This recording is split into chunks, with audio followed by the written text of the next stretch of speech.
With the ship sunk, Shackelton set himself just one goal: to save the lives of all his men. A year and 4 months after starting their journey, after 5 months adrift in an ice floe and 7 days sailing in 2 small lifeboats, the boss, as his men called him, left the majority of his men on Elephant Island and set off with 5 crew members for South Georgia. In a boat measuring just 7 meters, they traveled 200 kilometers across the most violent waters in the world and made it to the coast of the island. Their odyssey continued. Welcome one and all to another edition of Nick's Nonfiction. I am your host, comic Nick Muniz. Today we break through winter's darkest hour together, no man left behind, with a tale of survival through an icy hell. This is Endurance, the journey of Ernest Shackelton. Days before the outbreak of World War I, Sir Ernest Shackelton and 24 men set sail for one of the final unclaimed prizes in human exploration. It was cold down there. These numb nuts, they were trying to traverse the entire continent of Antarctica on foot.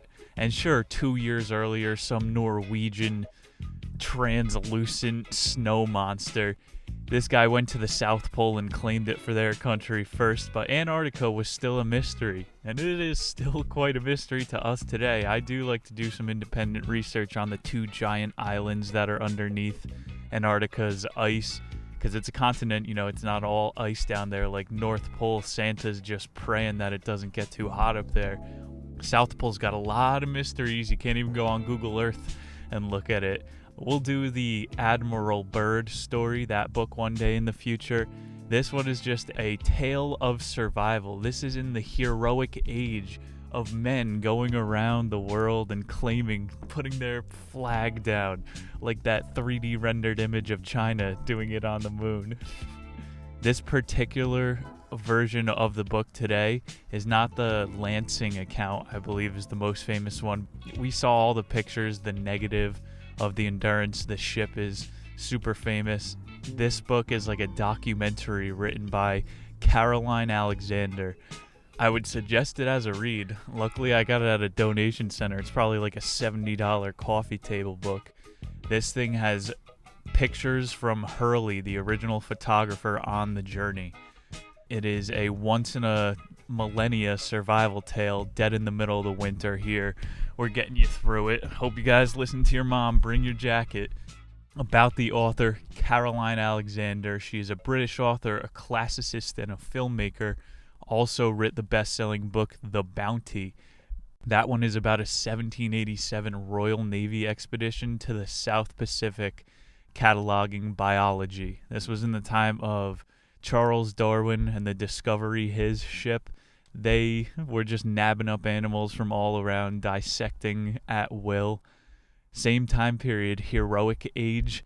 Robinson Crusoe, remember that guy? That was a tale of survival. He met Friday on the island, and then they built an elevator shaft out of leaves. They were true engineers. Those Indian guys on YouTube making mudslides and underground dwellings out of dirt. It's nicer than my apartment. This is the real survival brain takes over when you're in these situations. Some of this author's other books include The Way to Xandu and The War That Killed Achilles. In 2015, she published her own translation of Homer's Iliad. She was born to American parents in Florida, went to FSU her senior year as a history major. Florida State history major. What are you minoring in? Fellatio. She went to Oxford for her graduate, went to Malawi, South Central Africa doing work, and then returned to get her PhD at Columbia.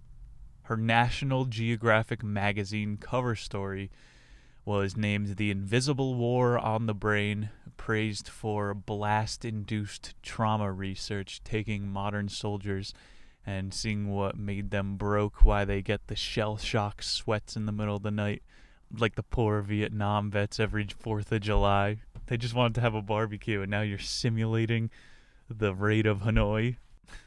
We got 8 chapters today. This is Sir Shackleton's journey. It's one of these Mark Kurlandsker type of books, salt cod. He just takes one item and goes into the entire history of it. This is a great account of Shackelton's story. Chapter 1, The Heroic Age. Little backstory. In 1915, the most renowned polar explorer of the day was Sir Ernest Shackelton. He set his sails 74 degrees south on his track to reach Antarctica 1,000 miles away. He cast off from a whaling station in the South Atlantic with nothing but ice ahead. Since the late 1914s, World War I just broke out. Its eventful time on the world.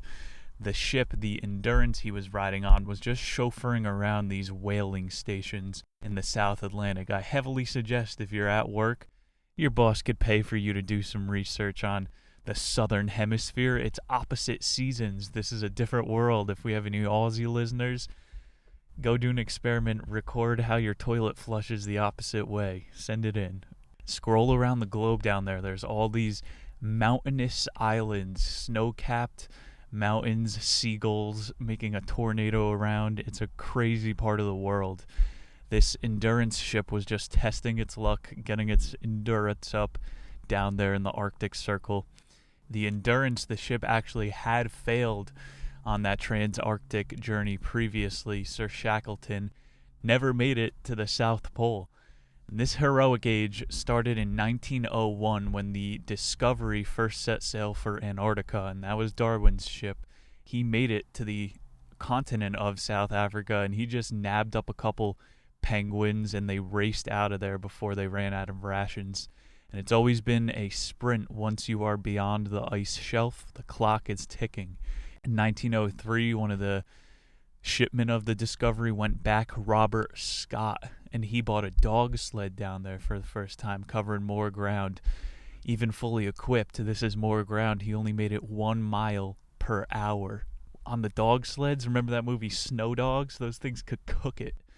No one was proficient on skis. The entire team that he took, which is why those friggin' Norwegians were able to do so well.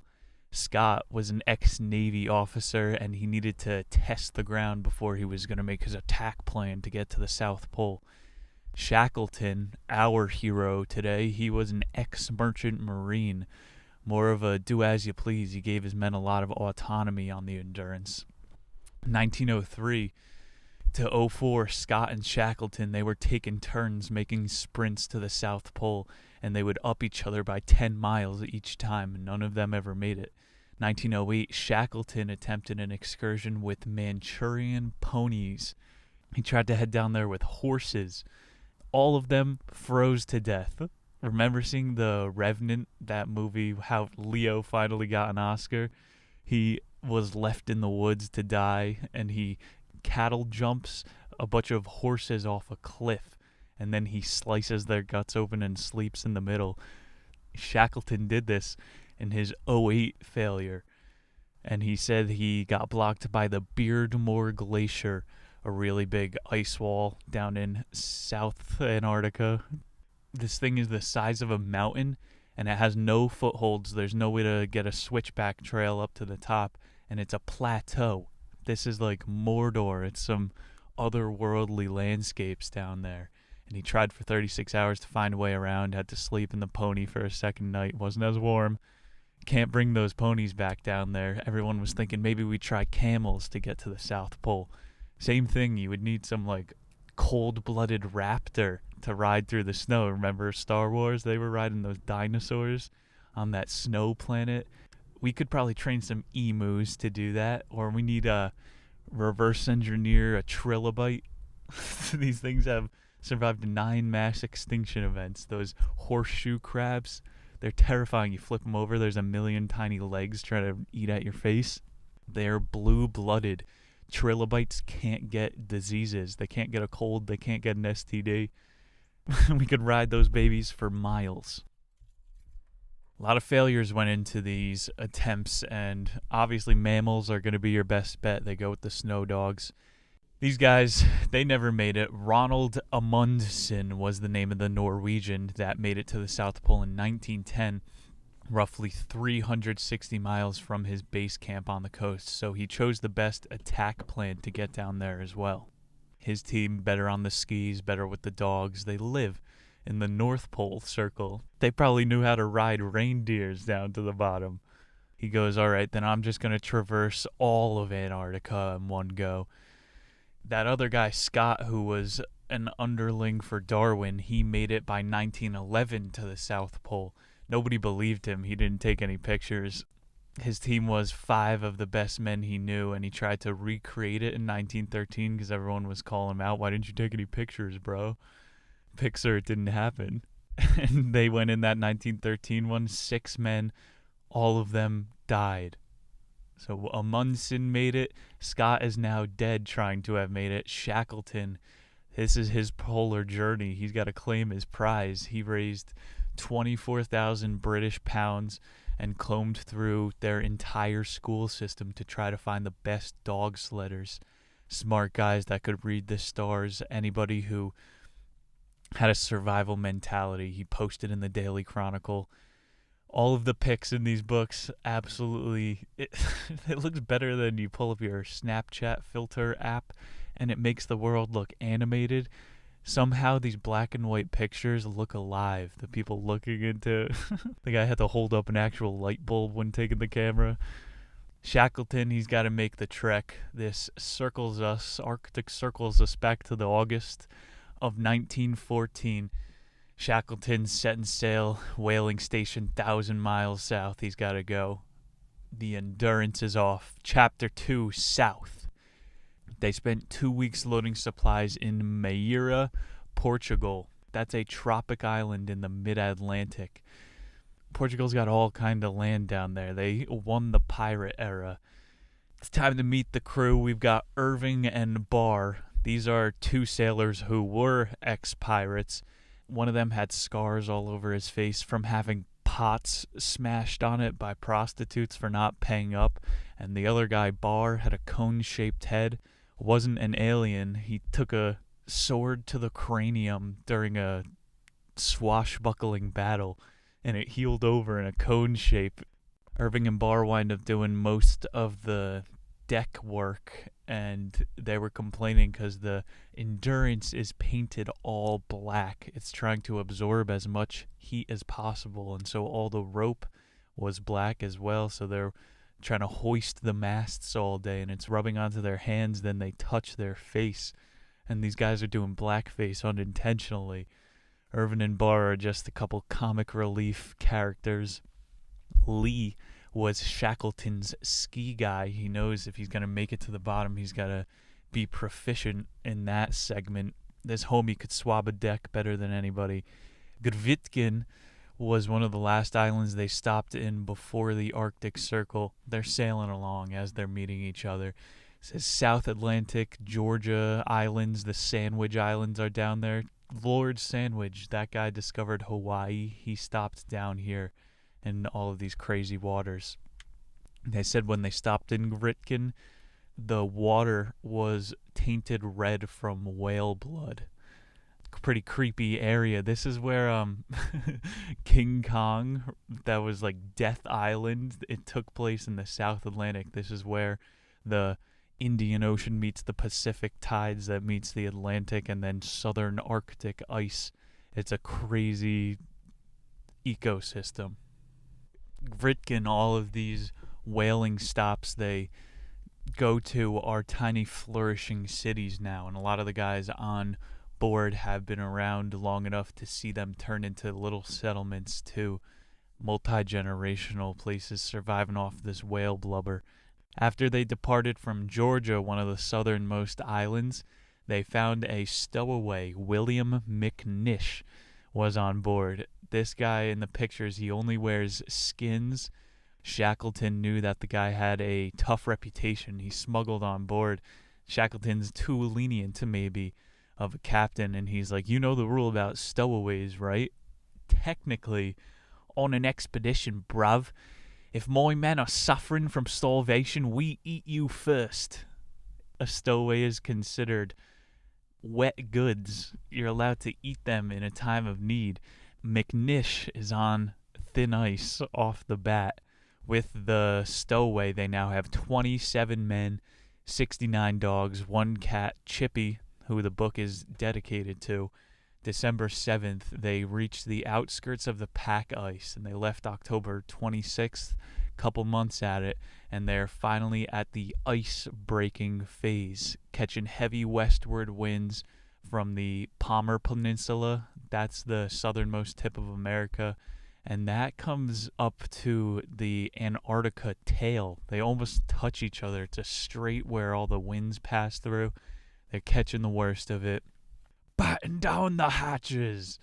They stuck it through this type of weather on Christmas, and they put a colorful sail up to try to keep morale high, the opposite of the Jolly Roger aesthetic they're always going with. And on January 6th, they encountered their first iceberg. Pretty wild. Wouldn't you want to see one of these? It's a piece of a glacier floating out. You've seen pictures. It's scary, though. It could flip over at any moment, create an undertow, and you get sucked down with it. It's a hill made of ice, though. Wouldn't you want to climb on one, lick it, drink the water straight from a glacier? Some of these took them off course a few degrees. They don't want to pull a Titanic. And they're far enough south where there's an unshovelable, it's not a word, amount of snow on the deck at all times. They're starting to eat seal live, sealed bacon. Sealed bacon? Bacon is ass meat. Do seals even have butts? They don't have back legs. They're so blubbery, I bet the entire thing is just bacon. They're eating all that crap to try to fatten up. By January 14th, they're getting the dogs ready. They say they have to stretch them out for hours at a time during the day. They're now getting into the hard pack ice. Really crazy terrain. So they're not just pushing aside iced cubes now. This is where you got to catch the wind and create a fissure in these are like mile-long sheets of ice, and then it creates a suction which pulls your ship through like you're using scissors, and it starts to glide. Whoa! When the scissors start gliding, that's when you know it's a good time. The Endurance will catch a fissure and ride it for a mile, just getting sucked through the ice. Nothing compared to the icebreakers we have now. You got to look up the Russian ones, and you could just tunnel under the ice with the submarines we do mostly. The icebreakers have a 12-foot steel hull, and they say the noise, like the crack, is amazing. It's a boom every time you hit into the ice. These guys were doing it with wooden ships. Ballsy. They're at the point of no return. You can't just pull a U-turn at any moment here.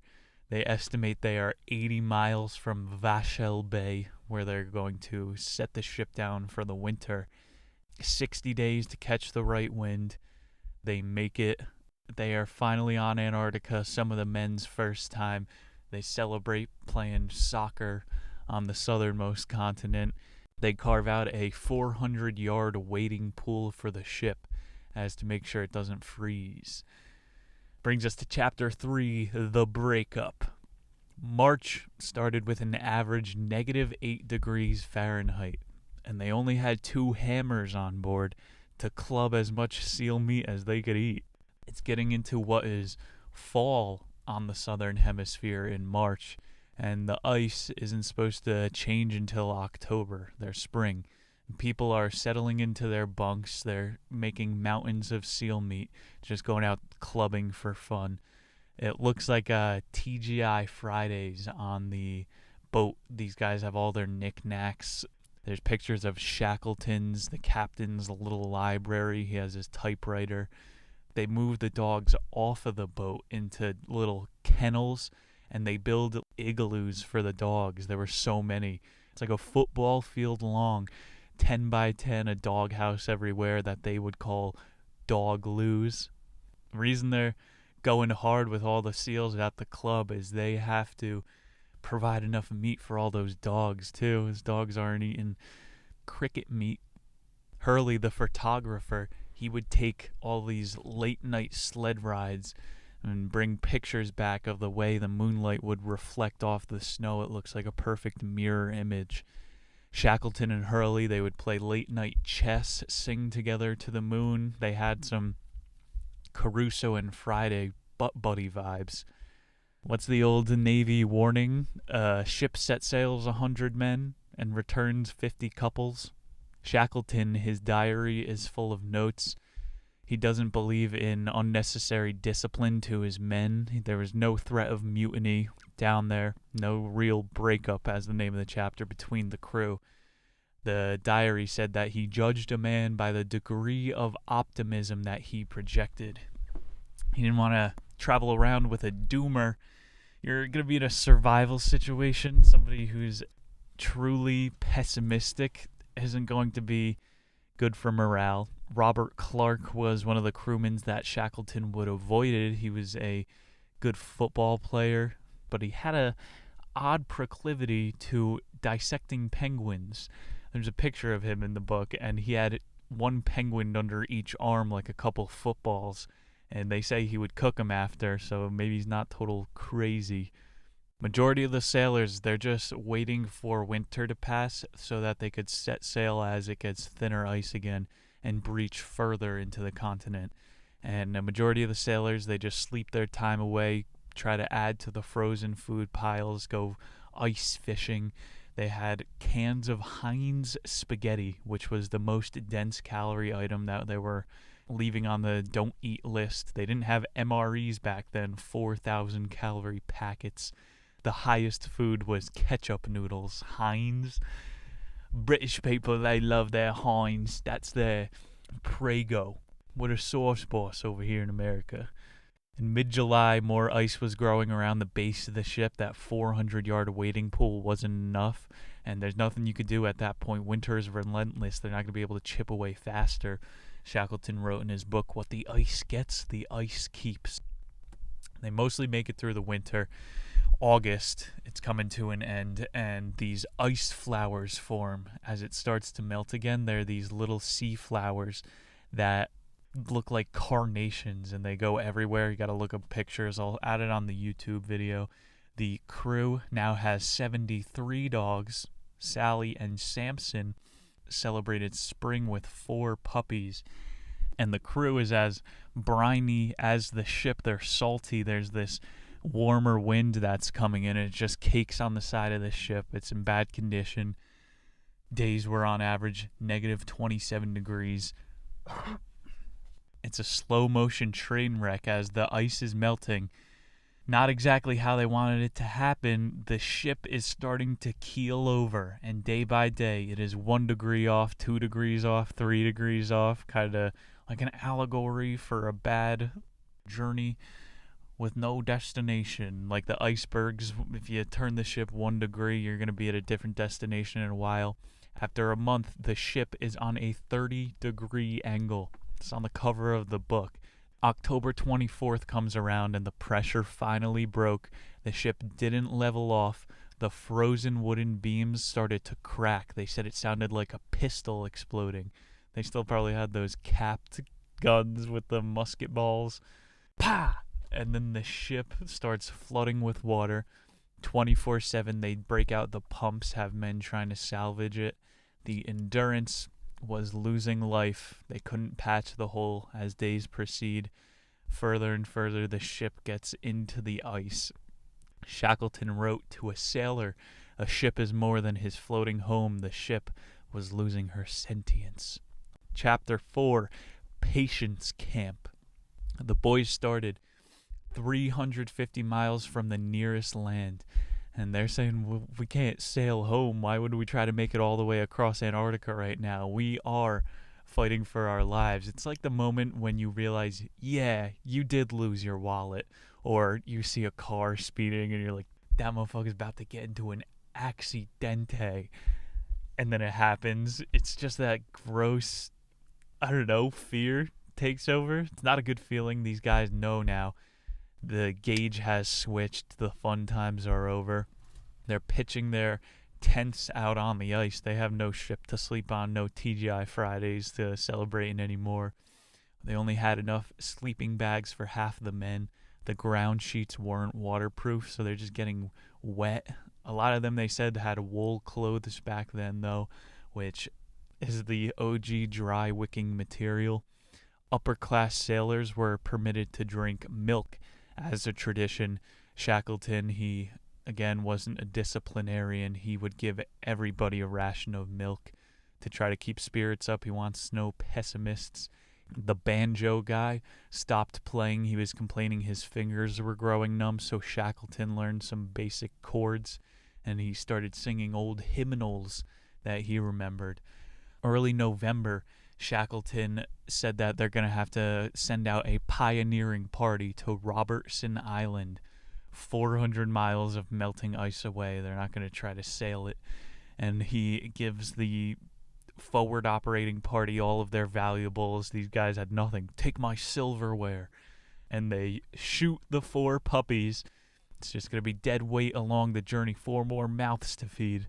The first day, the search party made it 1 mile.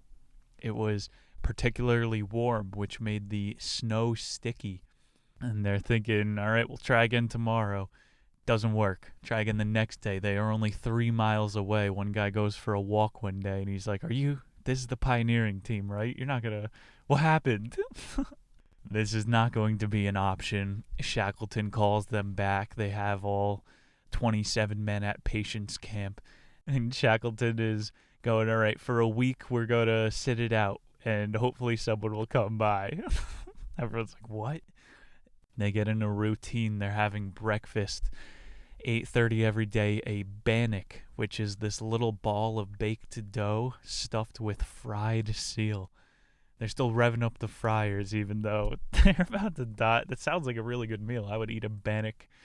Their chores were done by 1 p.m., and then they would break down into their tent squads, 5 tents by 5 men. They would take turns hunting, and then just some shooting the shit. At least that's enough people to not go crazy. We're going to read Unbroken in the future. This one's about 3 men on a life raft for 40 days. They got a pretty big squad here. For dinner, they would often have hoosh, which is penguin stew. Most common dinner, day in, day out. I wonder if you can find a way to ferment it and get drunk. Hoosh on the hoosh. Shackleton was saying a month or 2 they wound up keeping in this routine, just him thinking of ideas. Complete survival mode. This is the thing. Watch like Naked and Afraid. They have to decide whether or not to expend energy and try to move or stay and wait for a search party to come across. That's the biggest decision when you're in one of these survival things. And mid-November, they're drifting far northeast. So they're like, all right, let's cut off a piece of ice. We're going to Coca-Cola bear on an ice cube and try to take off. And these guys have been in the Arctic Circle for long enough. They know how long that ice lasts for. They chip off like a mile sector that they start floating northeast, hoping to hit these Paulet Islands. This goes on until mid-December, and they celebrate Christmas again. Remember how bad they thought it was sailing through the rough waters last Christmas? They put up the red and green mast. This Christmas, they don't know whether or not they're ever going to see their families again. So Shackleton, he ups the bannock allowance. Everybody's eating, trying to stay happy. They have a sufficient amount of food. They're fishing still. He approves 18 men to move on with a lifeboat. And this is another one of their failed plans. He's still giving everybody hope. They wound up having 0 energy to row the boats. So they realize they're going to have to eat some more seal bacon and fatten up before making a dash. It's a hard time keeping people unified. They made an entire tent out of the men that snored. And on one of those days, the ice did actually break under that tent. And Shackleton, he heard the men screaming. He pulled the guy out of the ice in his sleeping bag. Imagine being in a sleeping bag underwater. That's a nightmare. You can't even tread water, kick your feet because you're stuck. You would have to do the dolphin where you just shake your whole body in a wave to keep afloat. And the real scary part here is when you fall to a fissure of an ice sheet. They call them ice floes.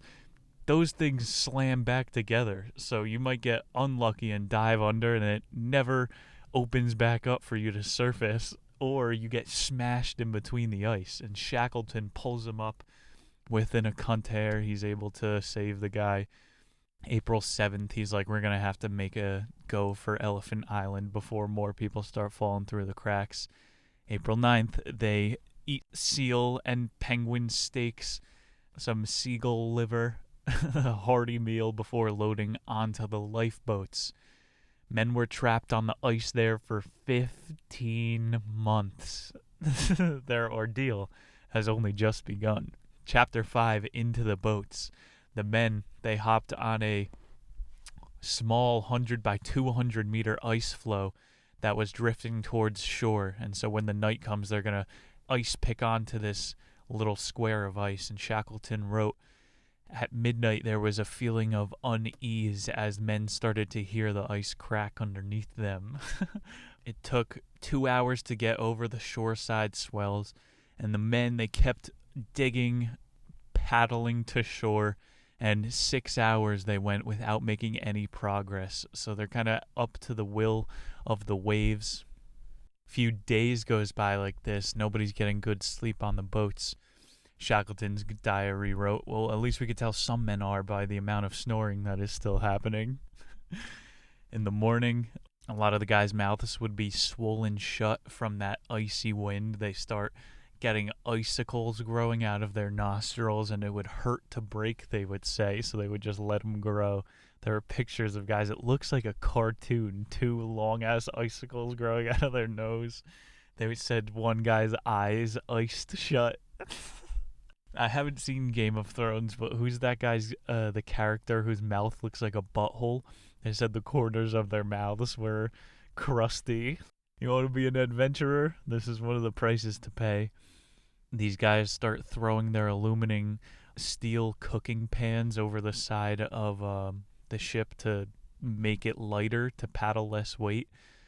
Shackleton was staying sharp. He has these management skills. The sailors, they usually act negligent to avoid work. Oh, I'm just going to keep rubbing this one spot so I don't have to do something else. And he noticed the men were asking him if they could do anything to help. They've been so demoralized that they are asking for more homework. Shackleton wrote, at this point he could have told who would have died left to their own wits. After almost a week in the boats with 26 men, they make it to shore, and he knows that it's not going to be an option to sailing with those many men for any extended period of time. So Shackleton told them to set up camp, but this was a big moment when they finally hit ground for the first time after 15 months on ice. He said some of the men celebrated as if they finally saw their family again. They were just shouting, "We made it! We're alive!" even though they're only halfway. Some people had a temporary aberration, he called it, a dark transfiguration. They were aimlessly walking around with shell shock. They're like, oh my god, I didn't think we'd ever get this far. Remember Saving Private Ryan? The guy is, where's my arm? Have you seen it? The other guy's putting his guts in. This is the scene that he's painting. A lot of the guys have frostbite on their feet still. They had to pull the boats onto shore too, so they knew they were going to have to get it. Shackleton isn't one to sit in the boats. Mush, pull me faster. He got in there, sat with their toes around the fire that night. Shackleton is like, we're going to have to set sail with 6 of my choice of men are going to try to go out and find people to come back and get the other 20 of you. And they pack a lifeboat full of 1,500 pounds of supplies. They fill blubber and tie it to the side of the hull to make sure it doesn't capsize. They got 2 barrels of melted ice water, 300 food rations, 200 nut rations. Shackleton takes his double-barrel shotgun, knowing this is an all-or-nothing search. Shackleton gave a legendary no-turning-back speech. The entire crew gave Shackleton a bunch of cheers as they set off. Hurley was left on Elephant Island with the crew. This is Patience Camp 2.0. Hurley took a picture, famous one of them setting sail for help. Chapter 6, Voyage of the Caird. Shackleton wrote in his diary to Summit, he wasn't writing every day. These guys were in true survival situation, the top 6 men. The following 16 days is one of supreme strife in heavy waters. Their diet was mostly protein bricks, lard, and oatmeal. No hot meals. That's a big thing in, who is it, Les Stroud, Survivor Man. He goes, a hot meal will bring you a long way. Your spirits are going to carry you more than your body can. And Les is always trying to cook up some squirrel meat. Nothing for the lads here. Shackleton wrote that this crew worked as a well-oiled machine. They did a shift of 3 men above deck, 3 men below deck. And it is a tiny lifeboat. They're getting absolutely no sleep. The men would all say it felt like they were drowning when they were under the deck, and they felt like there was coldness permeating through the bottom of the boat. And later on, they pull the lifeboat out of the water, and there were 2 inches of ice on the bottom of the lifeboat. These things weren't conditioned to be in the water that long. They were floating inside of an ice cube. On the 4th day, they sailed nearly 128 miles, and they saw Georgia on the horizon. Georgia's like bigger than an island. This isn't a failed vote counting state.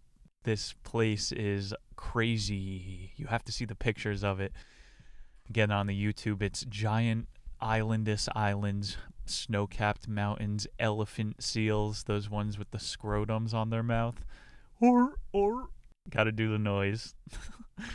Shackleton personally thanked McNish for his navigation skills here. He was realizing how much navigation truly is a shot in the dark. They have tiny sextants and the stars to go off to ride the waves. These guys are legends. And McNish was the stowaway in his polar bear hide. If Shackleton didn't let him on board, he probably wouldn't have made it this far. Every little point previously is coming back to help. They make it to South Georgia Island. They did 150 miles just floating around the side of the island again like the crew did before. I don't know why that's the hardest part. You remember Castaway, though? You get caught in those... I know nothing about currents. There are all these whaling stations that are out of range from South Georgia, but a lot of times, like the Endurance did on the way down to the Arctic Circle, these boats stop at Georgia. So they're going to have to try to get to a port that is stopped for refueling. They passed the notorious jagged reefs of South Georgia Island, classic adventure tale. They went through the candy cane forest. They celebrated with a 4 seal dinner. There's no way 6 men could eat 4 seals unless it's on top of a Domino's pizza. The new seals are. The guys were kissing the ground. No one was walking around guts strewn about style. They sing and dance, celebrating that they did make it a leg further in their journey. Second to last chapter, this is South Georgia Island. The first night at South Georgia, the men were too weak even to pull the Caird out of the water. Got enough adrenaline, though, to dance, of course. They found a cave to inhabit, and they took turns making sure the boat didn't drift away. They said they were totally demoralized here by sleeping with the rats would crawl across them. I saw one time a homeless guy under an underpass definitely tarred out. He probably would have woken up because there were rats crawling on him. One of them went all the way down his leg. I will never forget this scene. That would you would have to be on heroin to survive that without any PTSD. These guys try to recuperate some of their strength. They find their way down to Stromness Bay, which is an interior island. So this Georgia has like water inside of the island that has an island inside of the water. I got a boat in my pool with a pool on my boat. It's been 6 weeks since they left the men on Elephant Island, and the first real feeling of stretching their legs is kicking in. They have land to walk about on, not just floating ice. They're walking between crags, giant juts of ice up into the air. Looks like Mars, but made out of ice. It seems like no one's been here for a long time. That thing about Stromness Bay is that it was a ship graveyard. And they're like, I don't know if 100 years ago or 10,000 years ago people were living here, but there definitely was people here. And they wander all the way up onto a glacier. I don't know how you do this on accident, but they have a good point of view. And they need to find their way down to main Stromness Bay because they think this is a good chance a boat will come by. They're on top of a friggin' glacier. I saw a Bear Grylls episode once, Man vs. Wild. It might just be a dude thing, but these shows are ultimate satisfying. I've seen Bear Grylls float across miles of water, inflating his pants as a life preserver. I have seen Bear Grylls bite into a fish raw. I've seen him drink gallons of his own piss. This guy one time took the inside of a glacier down like a fucking slide at a water park. He is fearless. I read a John Krakauer book, and he talks about Mount Everest, all of the inside glaciers and crevices. They're loud. There's water gushing through it. It sounds like the heart, the veins of Mount Everest. And these guys have to try to find their way down. I don't suggest you made it this far. You just start sending it into random crevices like Bear Grylls. The A-team spends a couple nights on the glacier, have their last oil for breakfast, hot breakfast, oatmeal, just with fat, lard scooped in. It re-energized them. On the same day, they see what looks like a whaling boat out on the horizon doing circles, and they start waving their arms. Hey, over here! They don't have any oil left to start a fire, and luckily the whaling boat, it gets closer and closer. McNish, he wrote in his diary, "I never thought I'd have a true battle for my life. I am empowered, having won." The whaling boat, they finally come. It's just a couple Eskimos and their kids, and they start laughing at the 7 men, how dirty they are. The Eskimo sailors, they're drunk. They're like, I've never heard a better story of survival. These guys spilled their guts to them. They take them to Punta Arenas civilization, and the 7 men, they get all showered up. They go to the spa before they go back to save the guys on Elephant Island. Shackelton, that's going to be his reward, bringing a ship back, acting like the big dick hero, saving his men. I didn't forget about you. It was his call to do that initial rescue party, the pioneering, and it paid off. Shackelton, he's going, this isn't without a price. I'm going to remember that forever. And he's looking in the mirror. All of his beard, his hair has gone gray. Quite a bit stressful being in that situation every single day. You wake up, you don't know if you make the decision that's going to end your life or have made it saved. Some people like McNish feel empowered by this. Some people like Shackelton just want to go live on a farm with their dogs. I was going to say Beagle, and now I'm starting to think Charles Darwin's ship was named the Beagle. Chapter 8, final chapter, Elephant Island. They get back to the 20 men that they had left now for a couple months, and these guys have gone completely feral. These were the dudes that really couldn't hold themselves on the survival expedition, and he's like, they have turned into Lord of the Flies. Hurley was the one who kept his head on his shoulders the best. He was the one taking pictures. I never watched Lost, but maybe that character Hurley was based off of that. Hurley did get pretty lucky here. These men, they made a roof, new makeshift tents out of their lifeboats, and 10 of the guys were like, fuck that, I'm getting comfortable. They tunnel into an ice wall, and they made an advanced dwelling. They looked like cliffside mesas. If everyone went into the ice cave, then it could have collapsed on them, and that would have been a wrap. So only 10 of them they would allow in at a time. All of the men, they were weaker than ever, but they made it into a, they had a ventilation system, again, like those Indian guys on YouTube. They made blubber lamps out of sardine tins, chimney stacks coming out of the ice. There's a really famous picture they took of the men that were stranded on Elephant Island, and all their clothes were black. How do you even get dirty on Antarctica? There isn't any dirt. All their diaries talked about wishing that they had a camera for all of the sunsets. And they, of course, ran out of film at a certain point, or Hurley rationed it for a couple photos at the end. These guys, they survived by writing cookbooks with imaginary meals in it that never included hooch or blubber. They came up with a singing competition to pass the time. Antarctican Idol. They had harmonizing was a good way to survive. That thing together. They should have carved an amphitheater into the ice. That would have helped morale. Of course, when Shackelton landed, they had a big feast to celebrate. They played soccer again to celebrate that they had made it.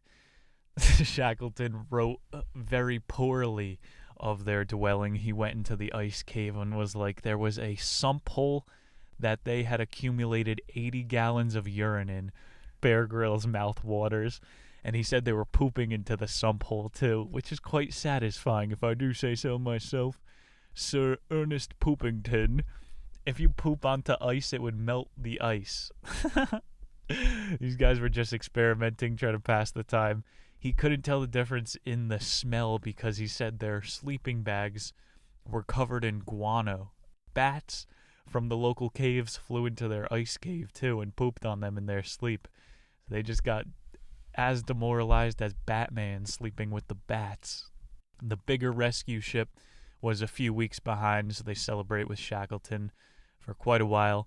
The men cried when the ship arrived. They left a yacht club flag they had fashioned on Elephant Island. I think there's pictures to this day. There's a plaque there. Shackelton described the noise as the realest cheers he had ever heard as the rescue ship. Imagine the rescue ship sinks. They're all happy. Most men couldn't wait to erase the memory of the island from their past, and Shackelton wrote in his book, as those noble peaks faded away in the mist, I couldn't scarce repress feelings to leave forever in the land that has raised on us bounty and been our salvation. So, of course, he's going to have some PTSD. He's shell-shocked, but he's going, I'm going to low-key miss the dynamic of every day having nothing to worry about but my survival. Guys that go to war say it's the most alive they will ever feel. It's a band of brotherhood, and Shackelton, he took McNish, gave him the adventure of his life. He made it to hell and back, didn't leave a man behind. An entire crew, he showed the gaze of death. This is a story that'll be studied, the survival dynamics, for hundreds of years to come. It is over 100 years old, probably in 2100. There will be a holographic VR if you're allowed to go to Antarctica, and then you'll be able to see Shackleton's men harmonizing in the ice wall, huffing, doing jenkem out of the sump hole. Shackelton, I didn't forget that you shot 4 innocent puppies. That is the endurance.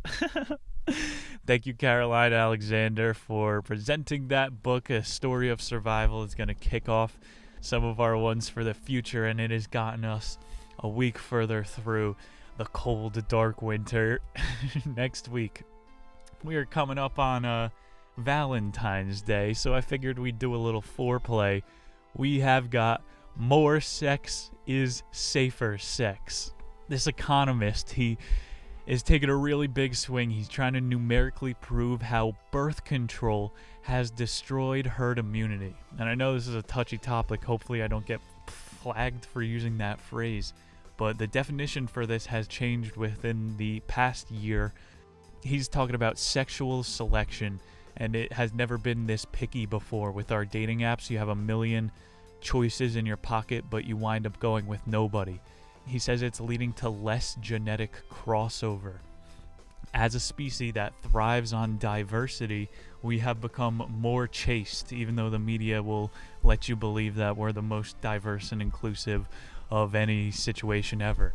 And we are not chimpanzees who go to war and sling poop at each other. We do it proverbially on Twitter with our big wit. We share more DNA with bonobos who have sex as a greeting. We have been castrated as a culture. We are getting into the throes of the sheets in the bedroom next week. More sex is safer sex.